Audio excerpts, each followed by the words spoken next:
When I first heard the claim by South American atheists that the question, why is there something instead of nothing, is just as damaging to the theist as to the atheist, I have to admit I was a little bit skeptical of that. Until I saw Jericomovie's second video on the topic. Possibility can only be understood in terms of what follows from an existing property of a thing. A property of a thing that exists. To be fair, this reasoning actually comes from another YouTuber called Luddite Romantic.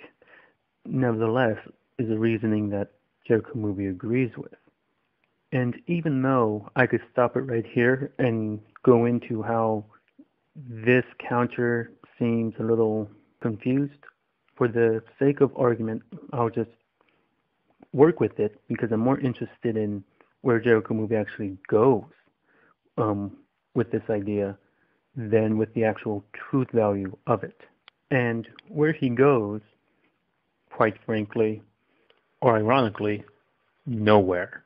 Since he moves on from this point to the problem of infinite regression, which ironically enough results from this criterion on possibility, and then moves into the solution, which he calls the antecedent, which could be God or whatever it is you would want to put before everything else.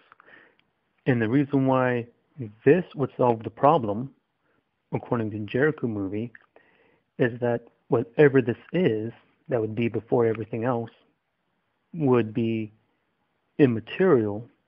Therefore, it is an error, or one could say a category error, to apply the same limitations on a non-material entity, as he would call it, as you would on material entities.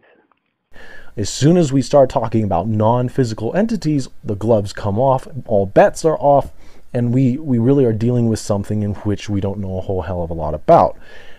Which would be fine if only non-materiality actually described a property this entity has, meaning that even his solution does not meet his own criterion of possibilities, since even he failed to provide an existing property that could cause a material event.